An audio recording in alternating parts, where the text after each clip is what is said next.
There's a pin in there.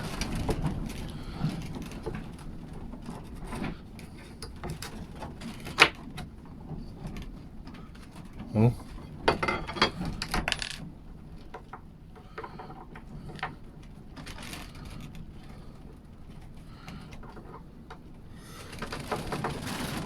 Spring inside there.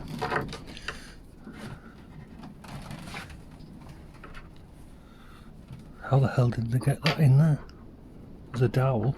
I thought that was part of the, you know, part of this framework makeup. But that must have been put in that way.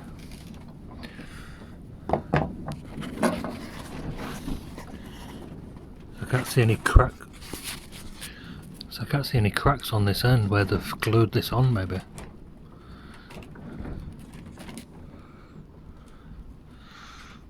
So that dowel must be, they put the spring in that way.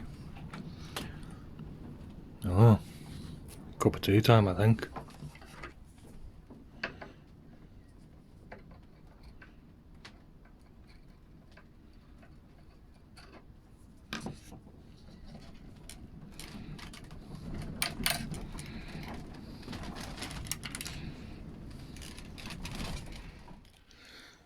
So I've got all my marks on here.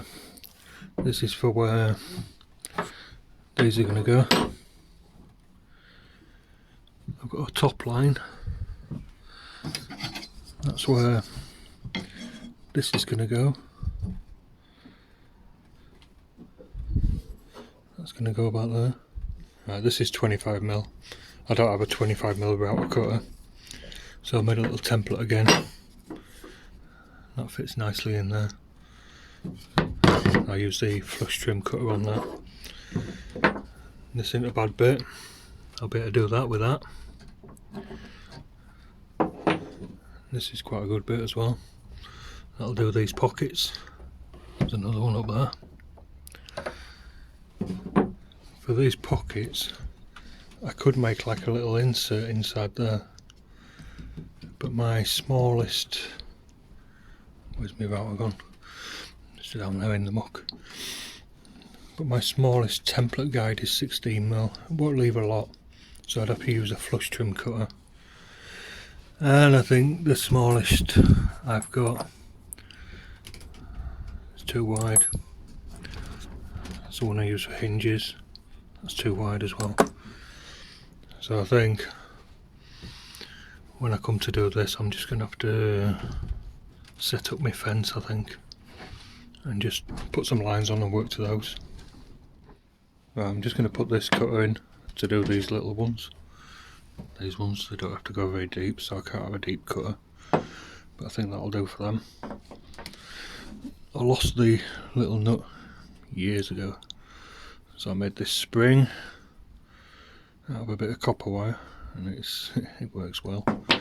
I just thought I'd show you this. I've just taken this out of my old router there, but if I can get that off.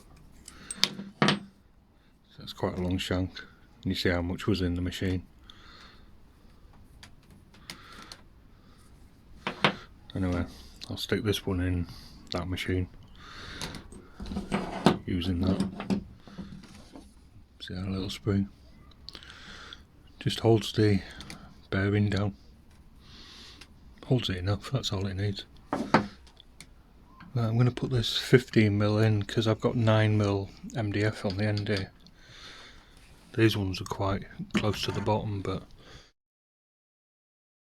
from these little holes, one there, are just holes to remind me. Remember I put a piece of beech inside here. I didn't want to get it mixed up because all your marks get sanded off, so I've drilled 2 little holes just to remind me. I've got a centre line on this, so I'm going to put that like a dat. I think I'm going to have to clamp it on. Could screw it on because it's going to get painted anyway, all this, and there's probably going to be a little bit of filler. Most of these dark lines around the edges are glue, but we'll see if I can get a clamp in. Now I've got a piece of 30mm MDF here, a scrap piece. That's my jig for my little things, whatever they are. I'm going to screw it on, I'll show you that in a minute. But what I'm going to do is push my cutter, so I can get you a better view. So what I'll do is push my cutter all the way down till it touches the wood, lock it off, and then here I've got my depth settings.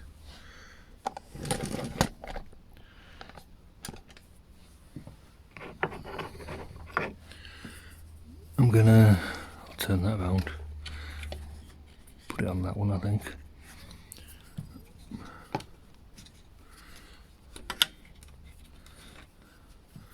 So what I'll do is I'll wind that down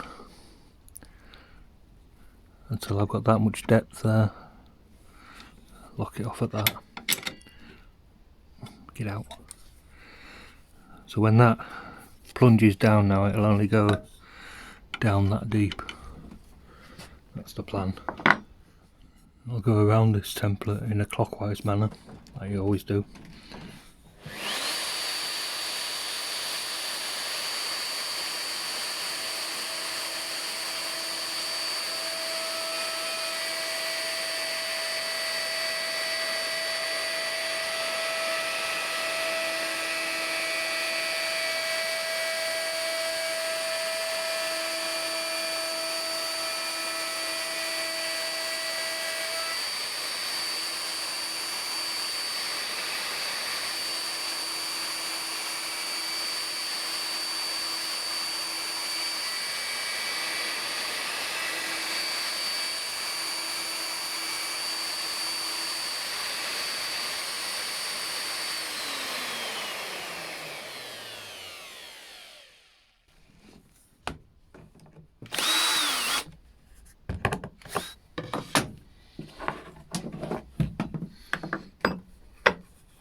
Like I say, I'm gonna screw this on.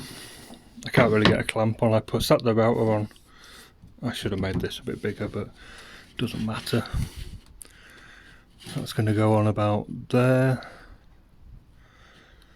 and then 2 screws down there, because I know I'm cutting that groove in there, that channel, so I'll remove any screw holes.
I'll do that one, and while the machine's set up, I'll do the headboard, which I've already laid out the marks where I'm going to be cutting.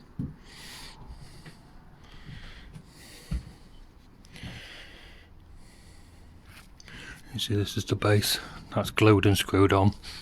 The back needs a couple of screws in there because it was flipped round and the other way, but I've made that removable.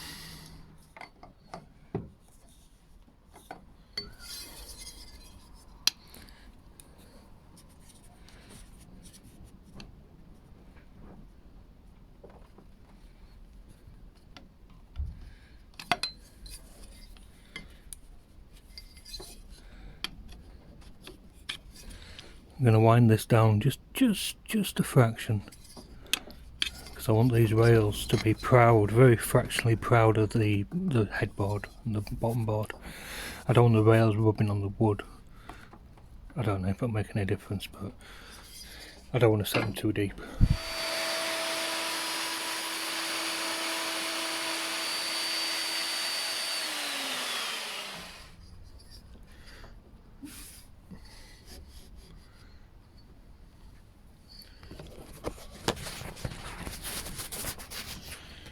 Right, that'll do nicely.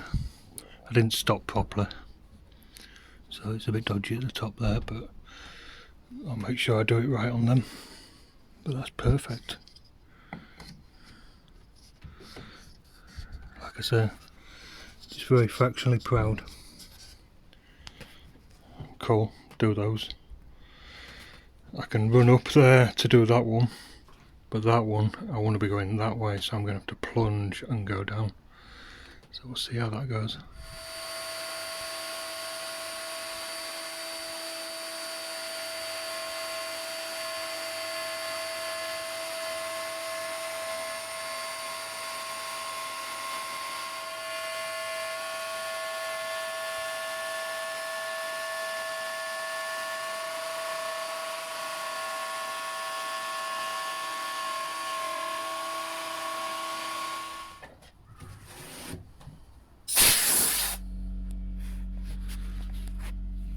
Like wobble again at that end. I don't think the fence passes, and it would go that way anyway, so I don't know what that's about. Let's sit this in.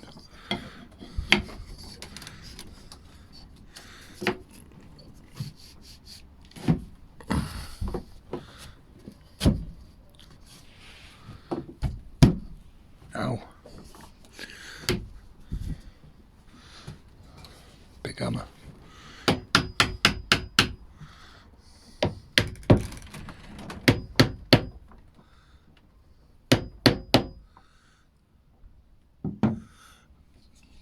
Be okay.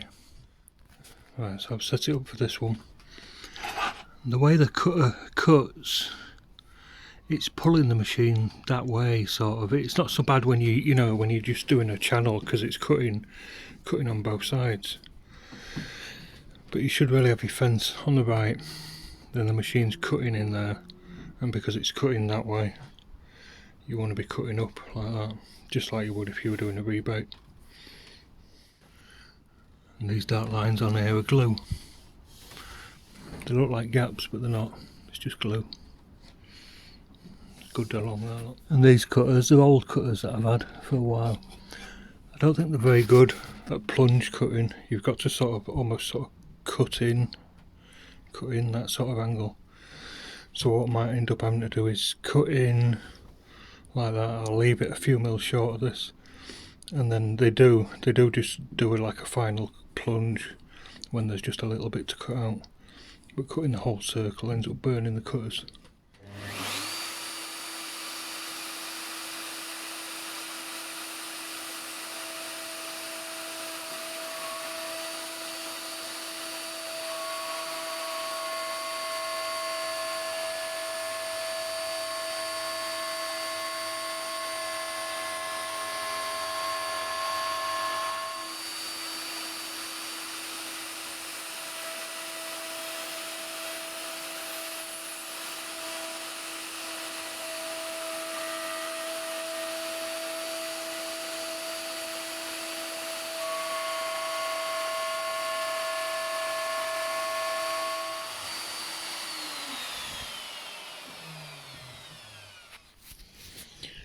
Right, see how I've had to go into it like that.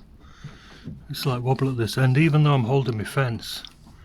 As it goes through, when it comes off that last fence, it drops over. These plastic fences I don't think line up absolutely perfectly. Anyway, I'll tidy this up. You see I've left it just fraction short. I'll be able to do one final plunge and then out. These, where are they? A lot of these cutters that I get from Axminster actually say they've got a plunging tip on them. You know, there's the cutter on the end is sharpened. I think these are pretty flat. think they're slightly sharpened, but not very.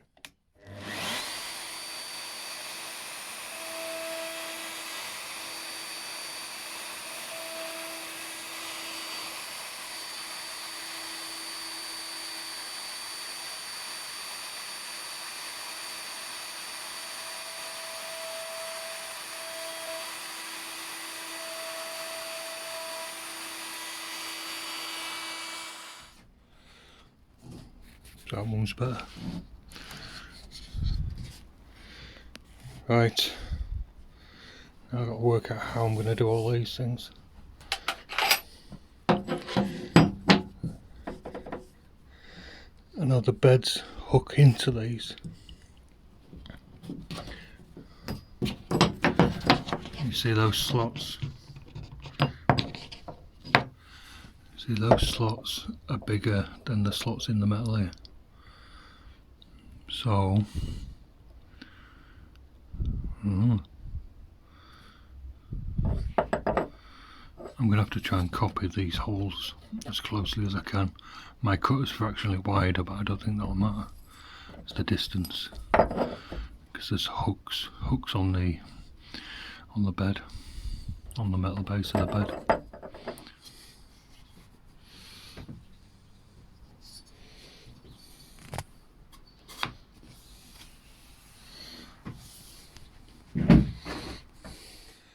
So those ones are in. Before I change the fence, I'm going to do these little slots in the top here, a little bit longer than they need to be. And these ones I had to go the full depth, because these things slide in from the bottom. I'll have to fill a little bit there and there, bit of filler in it. But they fit well.